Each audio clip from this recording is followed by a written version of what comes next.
창세기 41장 53절부터 57절까지 끝에만 함께 읽도록 하겠습니다. 창세기 41장 53절부터 57절까지입니다. 다 함께 읽도록 하겠습니다. 읽겠습니다. 시작.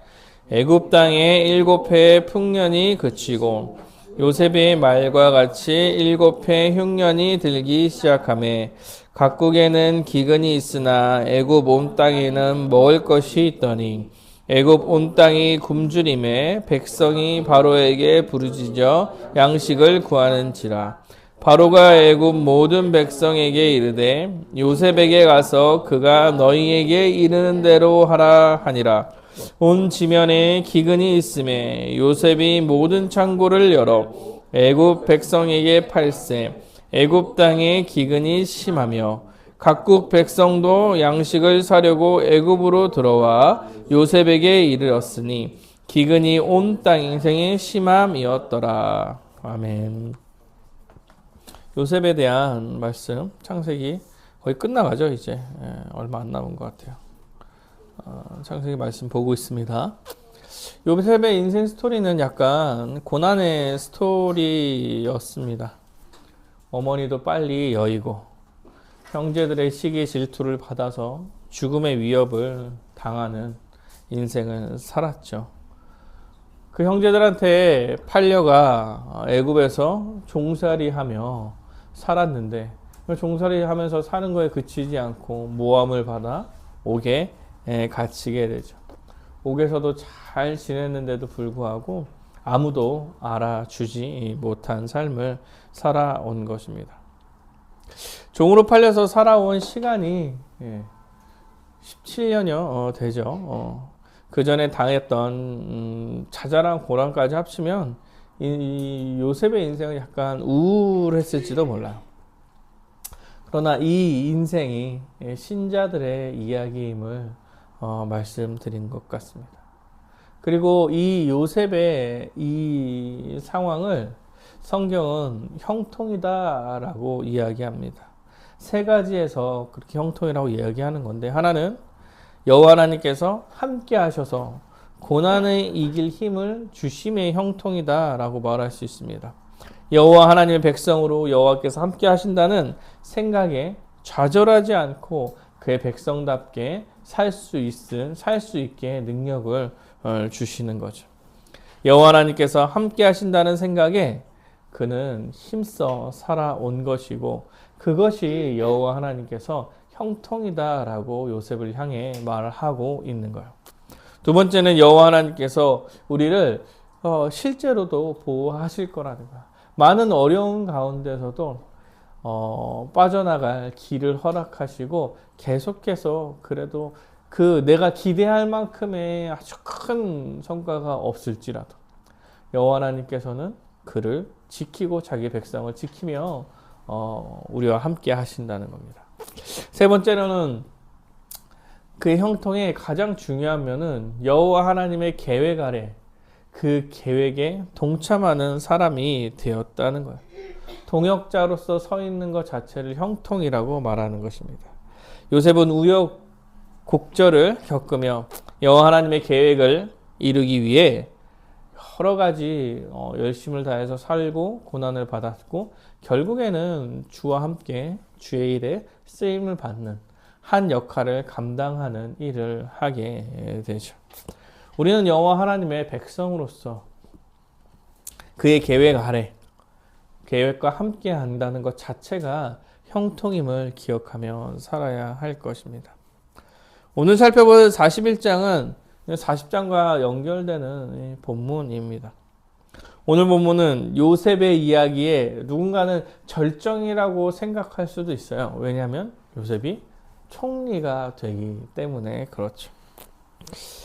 그러나 사실은 오늘 본문은 요셉의 스토리의 절정이라고 보기는 조금 어려워요. 좀 어렵습니다. 단순히 총리가 되었다는 것으로 절정이라고 생각하기는 어렵죠. 그래도 오늘 본문으로 여호와 하나님께서 우리에게 어떤 말씀을 하시는지 좀 살펴보도록 하겠습니다. 내용을 살펴보기 전에 이제 한 가지 좀 또 이제 본문에서 좀 봐야 될 이게 하나 있는데요. 이게 뭐냐면 이제 꿈 이야기예요. 꿈 이야기. 예. 요셉에게는 이제 여호와 하나님께서 소통하는 매개체로 꿈이라는 것을 사용하시는 것 같습니다. 여호와 하나님께서 요셉과 꿈을 통해 좀 이야기를 나누시고 꿈을 통해서 요셉에게 많은 것을 알려주시는 것 같아요. 맞죠? 요셉은 먼저 옛날에서도 꿈 때문에 위기를 밟았는데 처음 꾼 꿈, 형들의 곡식단이 요셉의 곡식단에 둘러서 절하는 장면이라던가 해와 달 11별이 요셉에게 또 절하는 꿈. 이 꿈을 통해서 여호와 하나님께서 요셉을 통해 이룰 것에 대한 이야기를 요셉과 나누고 계시는 거죠. 그리고 40장에서도 술 맡은 관원장과 떡 굽는 관원장의 꿈을 요셉이 해석하죠. 그리고 하나님께서 꿈을 해석하시는 분이다 라고 이야기하며 이게 하나님께서 우리에게 주신 하나의 메시지라는 이야기들을 해요. 그리고 또 오늘 본문에서도 역시 바로의 꿈을 해석을 하죠. 그래서 사실 지금 요셉의 꿈은 여호와 하나님이 자신의 백성과 소통하는 하나의 방법과 매개체로 사용되고 있는 거예요. 그런데 이렇게 꿈으로 하나님께서 대화를 하시고 하나님께 나타나는 것은 하나의 이제 하나님이 자신의 백성과 대화를 하는 명령을 하는 아니 무엇인가를 가르쳐주는 하나의 수단이기는 하지만 사실은 굉장히 드문 일이에요. 성경에서. 구약에서도 굉장히 드문 일입니다. 왜냐하면 사실 제일 많은 건 구약에서 이제 꿈보다는 더 많은 게 하나님이 실제로 현현하시는 게 더 많아요. 땅이 흔들린다던가 산이 없어진다던가 불이 막 타고 올라가던가 이렇게 해서 하나님이 직접 나타나셔서 직접 이야기하시는 경우가 좀 더 많고 그것보다 더 많은 거는 선지자를 통해서 이야기하는 거예요. 하나님께서 선지자와 이야기하고 선지자를 통해서 백성들한테 전달하는 거. 그거보다 더 명확한 거는 율법을 판으로 주었다 이런 거죠. 그래서 선지자들도 여호와 하나님과 이렇게 대화를 하지만 율법을 기준으로 그것을 검증해 나아갔습니다. 그래서 이게 구약 시대 때 여호와 하나님께서 이제 대화하는 방식이죠. 그럼 신약 시대는 어떠냐? 신약 시대는 그거보다 훨씬 더 명확합니다. 왜냐하면 구약의 모든 언약들이 신약에서 이미 성취가 되었기 때문에 그래요. 예수 그리스도로 인하여 모든 게 다 성취가 되었고 이미 여호와 하나님께서는 자신이 계획한 모든 일을 거의 이루셨어요. 다. 그리고 나 다시 올 거야 라는 얘기 하나 남기고 하늘로 올라가신 거죠. 그래서 사실 여호와 하나님께서 이 하나는 우리 백성들한테 하고 싶은 모든 얘기는 이미 다 끝났어. 기다려라. 요거 하나 남았죠. 그래서 성경의 모든 것을 기록으로 남긴 거예요. 이 이후로는 계시가 필요가 없어진 거예요. 왜냐하면 다 끝났기 때문에 그래요. 다 끝났기 때문에. 언약이 다 결과가 났기 때문에 다시 올 거야. 그거 기다리면서 열심히 살아. 요거 하나만 남은 거라서 그 모든 내용들을 성경에 우리가 알 필요 있는 만큼은 다 성경에 다 넣어서 우리에게 준 것입니다. 그래서 지금 이 시대에 여호와 하나님과 대화하는 방식은 말씀을 통해서 하는 거예요. 말씀을 통해서. 성경을 통해서 하는 것입니다. 더 이상 새로운 계시는 없어요. 그래서 우리는 하나님의 계획을 다 우리가 우리에게 알 만큼 주신 계획은 이미 다 받았고 알 수 있는 상태다. 그래서 더 이상 알 것이 없기에 우리에게 가장 중요한 계시는 성경입니다. 성경. 그래서 구약 시대 때 꿈으로 얘기했다고 신약 시대 때도 꿈으로 얘기하는 그렇지 않아요. 그래서 그 꿈도 사실은 굉장히 드문 일 중에 하나다. 드문 일 중에 하나다. 역사상에서. 그러면 뭐 우리는 여호와의 계획을 이미 다 알고 있기에 그것을 믿고 소중히 다루며 하루하루를 살아가면 되는 거야. 큰 계획은 이미 다 드러나 있는 거고, 이것을 할까요? 저것을 할까요? 이런 거는 잘 그 계획 아래서 내가 선택해서 살아가는 거예요. 그러면 누군가가 묻겠죠. 그러면 꿈으로는 절대 이야기하지 않습니까? 이렇게 물으면 할 수 있어요. 할 수 있어. 성령이 살아 역사하시기 때문에 혹여나 그럴 수 있다. 혹여나 그럴 수 있다. 뭐 음성으로 뭐 말씀해 주시지 않나요? 예, 그럴 가능성이 있어요. 얼마나 성경 말씀을 안 믿으면 그렇게까지 하려고 하시겠어요? 신앙이 되게 안 좋은 사람이라고 생각하셔야 돼요. 그러면. 예. 실제로 제가 말씀드린 거예요. 꿈에서 알게 됐어요. 뭐 하나님께 음성을 들려주셨어요. 믿음이 진짜 안 좋은 거예요. 왜냐면 말씀으로 알지 못하여서 얼마나 불쌍하면 그렇게까지 해주시냐. 그러나 그것도 사탄의 계략인지 성령이 이끄심인지를 판단하기 위해서는 성경을 근거로 이야기해야 하는 거예요. 그래서 이래나 저래나 다 성경을 근거로 해야 되기 때문에 성경을 가장 위의 권위에 두고 여러분 살아가면 돼요. 다른 것을 신경 쓸 필요가 없습니다. 말씀을 통해 주실 은혜를 생각하면 돼요. 아, 요셉을 생각했다고 여러분 이제 꿈을 꿔서 그것이 이제 이루어질 거야 이렇게 생각하시면 구약 시대에 사시는 거예요. 구약 시대, 아직 예수님께서 여러분을 구원하지 않은 그 시대에, 잘못하면은 그대로 때려 박는 그 시대에 살고 계시는 거다 생각하시면 되고, 사실은 이제 그런 거는 지금에서는 없다. 다만 우리가 구약을 살펴볼 때 하나님께서 이런 방식으로 자신의 백성과 이야기했구나, 이 정도로 판단해 가면 됩니다.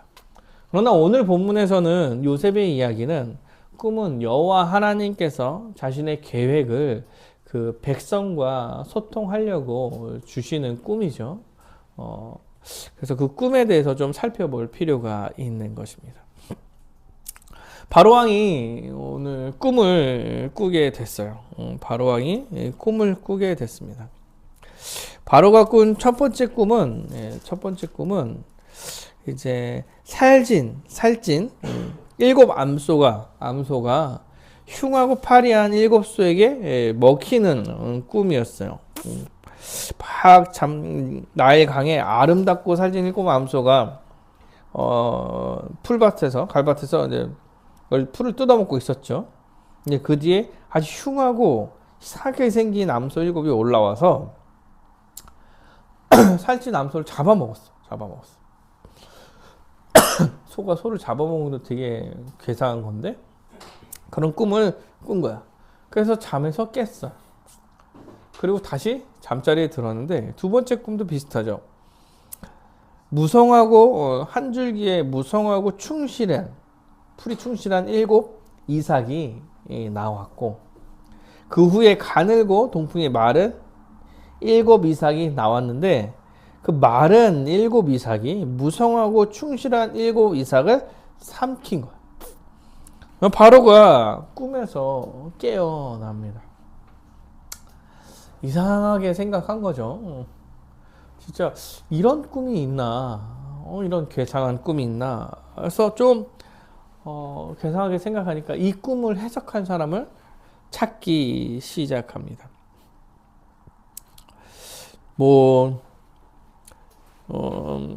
여러 점술가들, 애고의 점술가들과 현인들은 약간 지식인들을 얘기하는 거예요.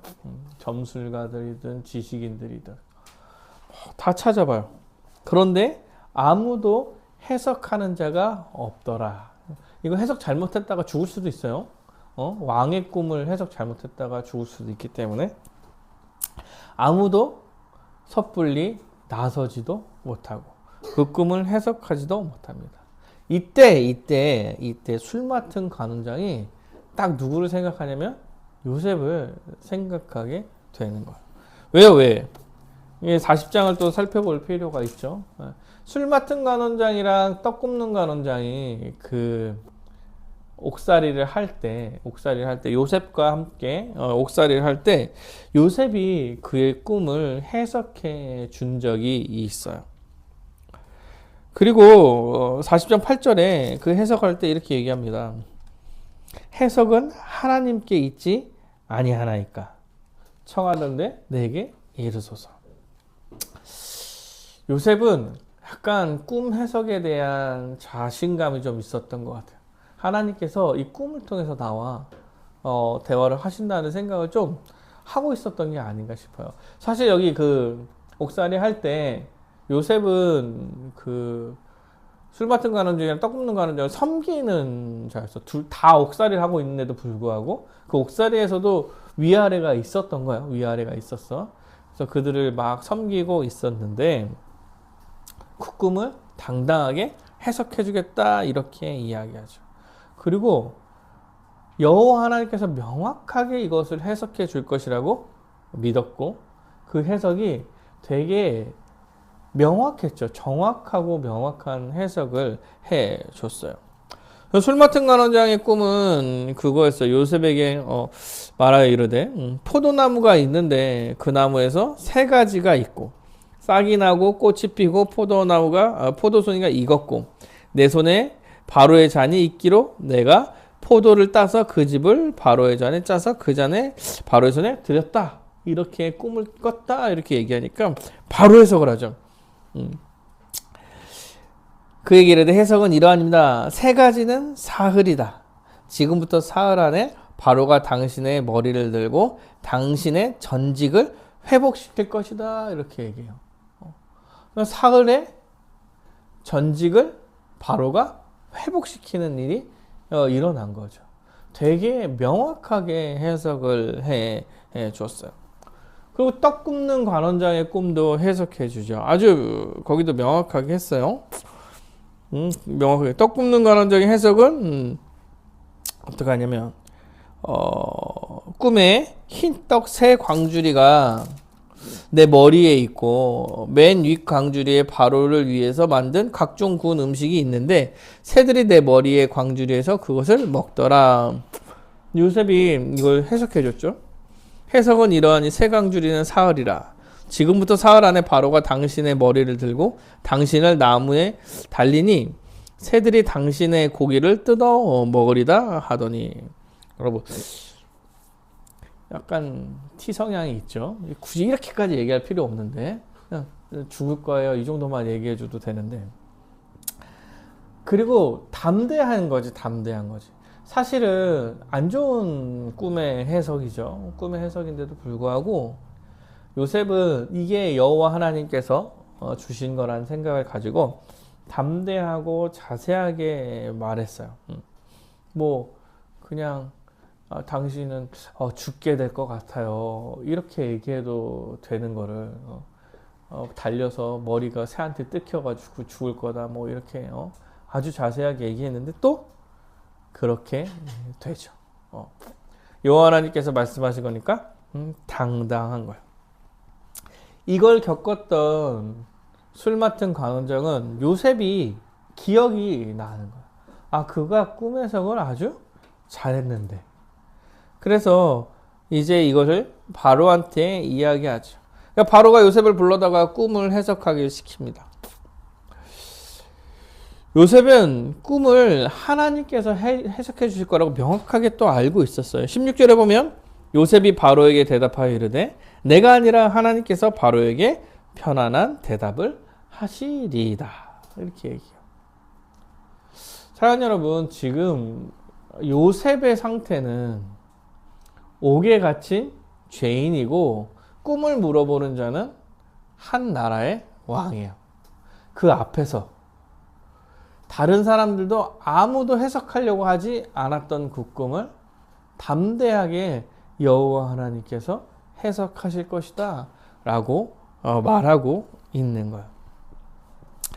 지금 이 꿈은 자신이 해석하는 게 아니라 여호와 하나님께서 해석하신 것이며 여호와 하나님께서 무엇인가 우리에게 하실 이야기가 있기 때문에 하시는 거다라고 명확하게 대답하고 있는 겁니다. 그리고 바로는 요셉은 바로의 꿈을 해석하게 됩니다. 25절에 32절에 나오는데요. 요셉이 바로에게 아뢰더 바로의 꿈은 하나다. 바로가 두 가지 꿈을 꿨죠. 소가 잡혀먹는 거나 이삭이 잡혀먹는 거를 꿈을 꿨는데 그 두 개는 한 가지의 이야기를 하는 거다. 일곱 좋은 암소는 일곱 좋은 암소는 7회요. 일곱 좋은 이삭도 7회다. 그래서 꿈은 하나고, 그래서 그 후에 올라온 파리하고 흉한 7소는 7년이고 동풍에 말라 속이 빈 7이삭도 7회의 흉년이다. 내가 바로에게 이르기를 하나님이 그가 하실 일을 바로에게 보이신다 함은 이것이라. 온 애굽 땅에 7회의 큰 풍년이 있겠고 후에 7회의 흉년이 들므로 애굽 땅에 있던 풍년을 다 잊어버리게 되고 이 땅이 그 기근으로 망하리니 후에 든 그 흉년이 너무 심함으로 이전 풍년을 이 땅에서 기억하지 못하게 되리이다. 바로께서 꿈을 2번 겹쳐 꾸신 것은 하나님이 이 일을 정하셨습니다. 하나님이 속히 행할 거다. 그러니까 애굽의 7회의 풍년이 지금까지 없었던 풍년이 있을 거고 그 후에 7회의 흉년이 있을 겁니다. 이렇게 그냥 꿈을 해석해 주는 거죠. 그런데 그 흉년이 너무 커서 앞에 있는 7회를 기억할 수 없을 정도로 그 풍년을 다 잡아먹고도 남을 흉년이 나타나게 될 거고 그로 인해 망하게 될 거다. 이것을 여호와 하나님께서 2번이나 보여준 것은 정하신 것이다. 정하셨다는 얘기는 금요일날 여호와 하나님께서 정하셨다. 이러면 하는 거야, 하는 거. 그냥 이루어진 거라고 말씀드렸어요. 여호와 하나님께서 정하셨다. 정하실 거는 이제 하기로 결정하신 것입니다. 근데 여기서 끝나지 않아요. 요셉은 아주 담대합니다. 그 뒤에 살펴보면 바로한테 조언을 해요. 지금 옥에 갇혀 있는 사람이 와가지고 꿈을 해석하고 조언을 해요. 조언을. 이제 바로께서는 명철하고 지혜 있는 사람을 택하여 애굽 땅을 다스리게 하시고 바로께서는 또 이같이 행하사 나라 안에 감독관을 두어 그 7회의 풍년을 애굽 땅에 5분의 1을 거두되 그들로 장차 올 풍년의 모든 곡물을 거두고 그 곡물을 바로의 손에 돌려 양식을 위하여 각 성에 쌓아두게 하소서. 이와 같이 그 곡물을 이 땅에 저장하여 애굽 땅이 임할 7회의 흉년을 대비하시면 땅이 흉년으로 말미암아 망하지 아니하리라. 꿈을 해석하고 거기서 더 넘어서 자기의 신분을 망각한 조언을 하게 되는 거죠.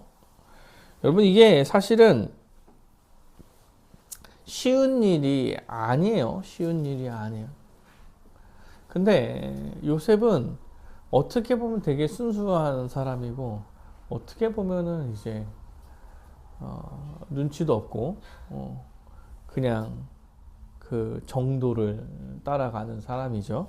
그러니까 뭐 그 형제들도 싫어했을 거야. 꿈 얘기 안 해도 되는데 하고 막 이랬죠. 그러니까 아마 걱정되는 마음과 이 땅을 살리려는 마음으로 이렇게 조언을 하게 된 겁니다.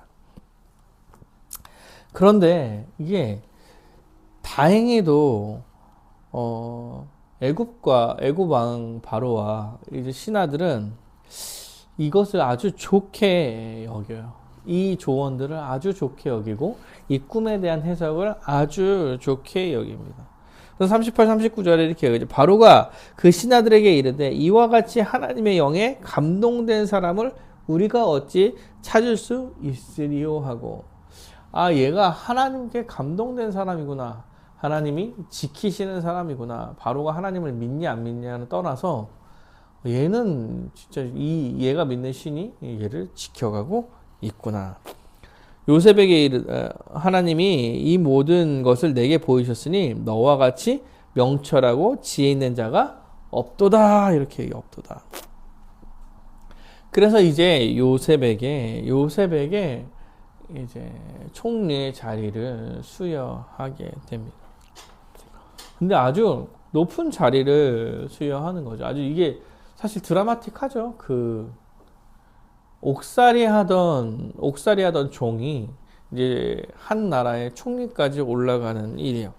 이 한 번의 사건으로 인해서. 뭐라고 얘기했냐면 바로가 요셉에게 이르되 내가 너를 애굽의 온 땅의 총리가 되게 하노라 하고 그 전에 너는 내 집을 다스리라. 내 백성이 다 내 명령에 복종하리니. 내 집이 애굽에 있는 모든 사람들이 너한테 복종하게 될 거야. 내가 너보다 높은 것은 내 왕자뿐이다. 그러니까 나만 너보다 높고 내 밑으로는 다 너한테 복종하게 될 거야. 이렇게 말하는 거야. 그러니까 온 나라의 통치권을 이렇게 주는 거죠. 이거 오른손한테 주는 거죠. 오른손인가요? 오른팔에 이렇게 앉히는 거죠. 보통. 내가 너보다 높은 것은 내 왕자뿐이야. 나만 너보다 높고 나머지는 다 너보다 낮아. 내 통치의 권한을 너에게 줄게. 이렇게 얘기하는 거죠. 그리고 자기의 인장 반지를 빼어서 요셉의 손에 끼웁니다. 여러분 인장 반지는 옥새예요. 옥새 지금. 이 인장 반지는 옥새예요. 그래서 막 그 시행령을 쓰고 이걸 찍으면 왕이 명령한 게 되는 거야. 그런 권한이 지금 어디야? 요셉한테 생긴 거예요. 인장 반지는 옥새를 얘기하는 겁니다. 그래서 이렇게 글을 쓰고 찍는데요. 반지로. 그리고 세마포 옷을 입히고 금사슬을 목에 걸고. 세마포 옷은 관복입니다. 관복. 총의 하교. 그래서 상징했고 그 다음에 금사슬로 이제 목에 맸죠. 목에 맸어요. 금사슬이 총애를 상징한다고 그래요. 금사슬을 목에 메고 세마포 옷을 입히고 그 다음에 자기에게 있는 버금수레에 그를 태우매. 이 수레는 왕의 것이죠. 왕의 것. 왕이 이동수단으로 쓰는 거예요. 의전용 차량이죠. 의전용 차량. 왕의 의전용 차량이에요. 이걸 갖고 이 사람을 태우고 이제 도는 거야. 그래서 그의 앞에 소리를 지르기를 엎드려라 엎드려라. 바로가 그에게 애굽의 전국의 총리로 다스리게 하였더라. 지금 요셉을 총리로 세웠다는 사실을 왕권을 가지고 공식화하는 거야. 맞죠? 자기 차에 태워서 동네 한 바퀴 쭉 돌게 하면서 무릎 꿇어라. 이가 총리다. 이 나라의 총리다. 이의 말을 들어라. 이의 말에 순종해라. 이렇게 하고 있는 거야. 자, 진짜 넘버 2죠. 넘버 2. 애굽의 넘버 2. 오른팔. 그러니까 이렇게 세우는 거죠. 그리고 요셉의 이름도 사브낫 바네아라고 이름을 바꿔줍니다.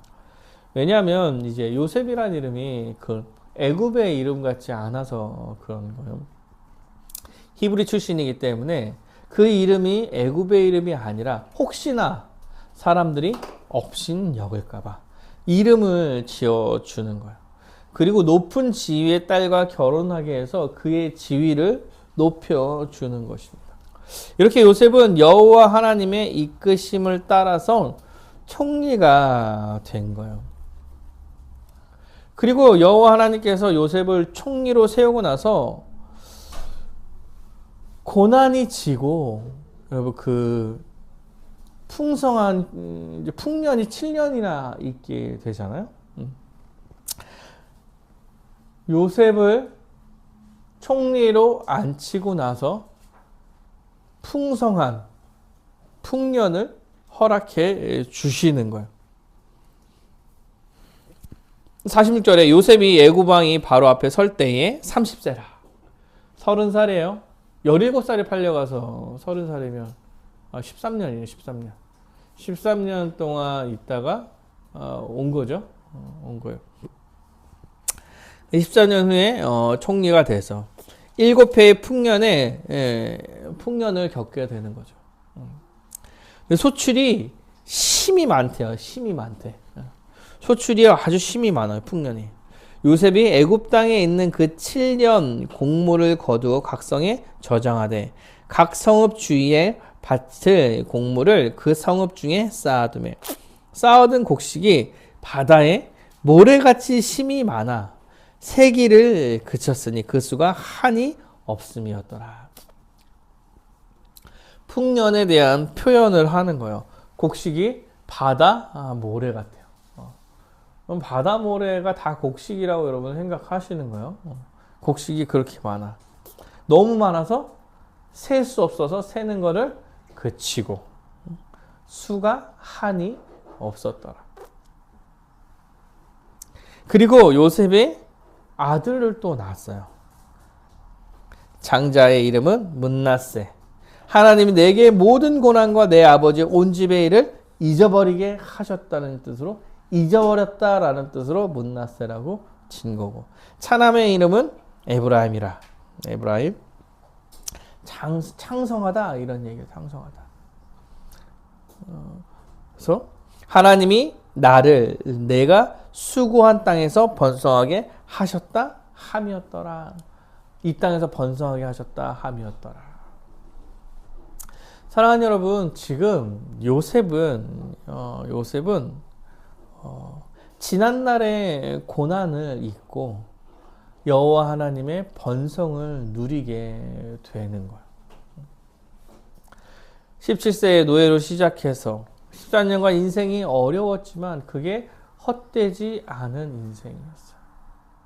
그리고 그가 번성하게 하심으로써 요셉이 있는 곳에서 정말 풍요로움을 누리게 해 주시는 거죠. 정말 하나님께서 정말 이 요셉에게 그 위로의 말씀을 주셨구나. 아주 풍성함을 누리겠구나. 그가 서서 풍성함을 얻었다. 드디어 이제 총리가 되는 아주 기쁜 소식. 그래서 우리가 지금 요셉을 우리나라에서 굉장히 사랑하는 이 성경 인물 중 하나잖아요. 총리가 돼서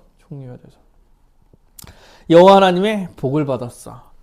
이제 우리도 이제 그 고난을 다 이겨내면 이렇게 복을 받게 될 거야. 높은 자리로 올라갈 거야.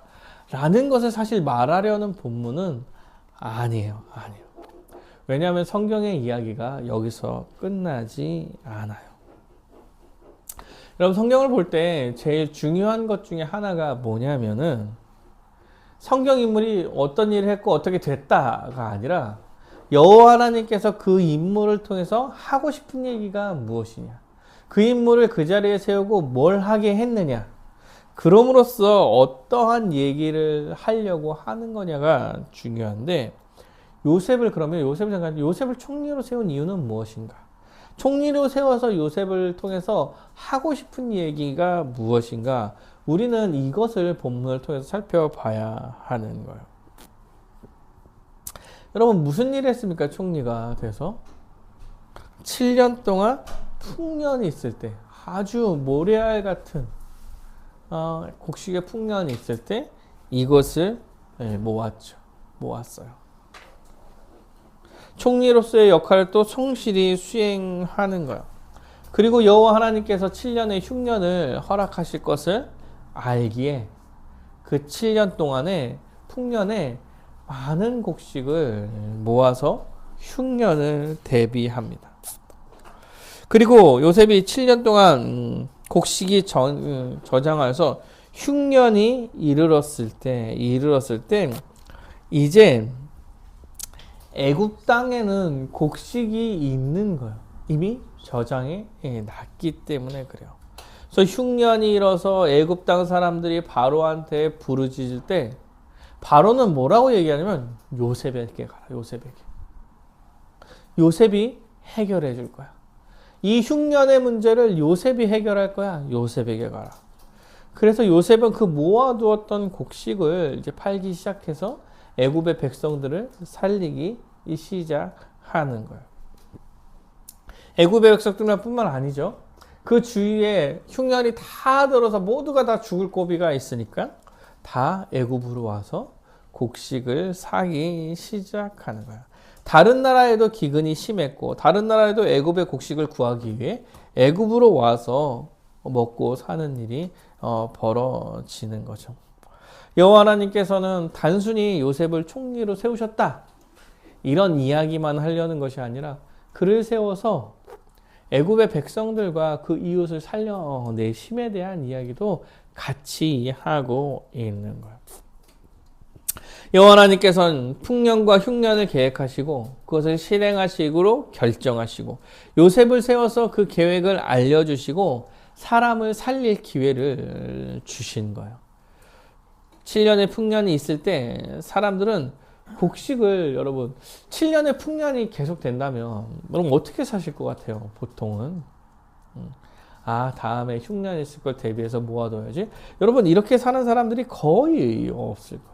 그 풍년의 시간을 아주 풍족하게 기쁘게 누리면서 그 풍성함을 취하면서 살게 될 거예요. 아니 실제로 백성들은 몰랐을 거죠. 이 사실은 왕과 왕의 측근들과 요셉만 알았을 거예요. 그러니까 이 대비를 요셉만이 하고 있었던 거죠. 풍년 중에도 흉년을 준비한 것입니다. 근데 여러분 그 7년이라는 흉년이요 진짜 암흑기예요. 암흑기. 흉년이 7년이 오면 살아남는 사람이 사실 없어요. 없어. 지금처럼 무역이 활발해져 가지고 7년 동안 우리나라가 막 못 먹고 살아도 막 지원을 막 공수받고 막 이런 시대가 아닌 시대자 옛날에. 그런 시점에서 흉년은 되게 치명적인 얘기입니다. 가깝게 북한이 이제 고립되어 있잖아요. 고립되어 있는 나라니까. 약간 북한이 김일성 사망하고 한 흉년이 3년인가 왔는데 300만 명 정도 죽었다고 그래요. 300만 명. 고립되어 있으니까 이 시기에도 막 그때랑 비슷하게 그래도 먼저 받을 수 있는 나라인데 7년 오면은 나라는 망한다고 그래요. 아사. 여러분 아사가 진짜 힘들대요. 진짜. 내가 그 아사하는 장면을 설명을 들었는데 그 북한에서 그 3년 때 아사하는 장면을 들었는데 딸이 엄마가 오늘 내일 못 먹어서 오늘 내일 한다는 거예요. 그래서 딸 친구가 옥수수죽이 있어서 막 갖고 갔어. 근데 먹이려는 찰나에 죽었어, 엄마가. 근데 아빠가 슬퍼해서, 아빠 금술이 되게 좋은 부부였대. 아빠가 슬퍼해서 오는데 엄마보다 옥수수죽이 보여서 옥수수죽을 막 먹는다고 그러더라고. 3년의 흉년에는. 7년으로 오면은, 여러분 7년으로 오면 자식을 잡아먹을 수도 있어요. 그 정도로 정말 이제 나라는 거의 망가지는 수준에 가는 건데 이거에 대한 대비책을 갖고 해 나가서 나라의 사람들을 살려내고 구원해낸 것입니다. 여러분 이 장면을 좀 생각해 보세요. 이 장면을 생각하면 어떤 생각이 여러분 들지 모르겠지만 저는 이게 예수 그리스도를 예표한 하나의 사건이라고 생각이 듭니다. 제가 얼마 전에 설교에서 요셉이 예수님의 예표입니다. 예수님의 모형입니다. 이런 얘기를 해드린 적이 있어요. 그래서 요셉의 고난은 예수 그리스도의 고난의 모습을 보여주며 그것은 즉 신자의 고난의 모습입니다. 라고 말씀드렸죠. 근데 오늘 예수의 모습은 어떻습니까? 왕이 보좌 우편에 이 요셉을 세워서 이 요셉을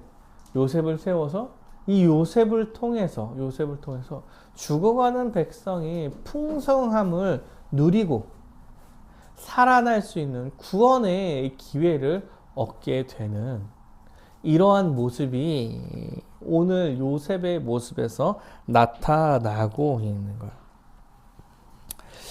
요셉의 이야기는 여호와 하나님께서 구원자를 통해서 여러분 우리를 구원할 계획을 보여주는 장면 중에 하나입니다. 여호와 하나님께서 구원자 예수 그리스도의 모형으로 요셉을 보여주시고 이제 예수 그리스도를 이 땅에 보내셔서 죄와 사망 가운데 죽어가는 백성을 보좌 우편에 앉히셔서 그를 통해서 살려내는 모습을 이 요셉의 총리가 되어서 그 백성들을 살려내는 모습을 통해서 보여주시는 거예요. 구원자 요셉이 고난을 당했듯이 아무 잘못 없이 고난을 당했듯이 예수님께서 이 땅 가운데 오셔서 극심한 고난을 당하시고 여호와 하나님께 온전히 순종함으로써 죄와 사망으로 인해 심판 가운데 있는 이 자녀들을 구원해 주시는 거예요. 구원자로서 이 땅 가운데 오시는 거예요. 그가 보좌 우편에 앉아서 주권을 가지고 있을 때에 우리는 구원받고 평안을 누리며 풍성한 그 나라를 누리게 될 수 있다라고 그런 모습을 요셉을 통해서 보여주시는 거예요.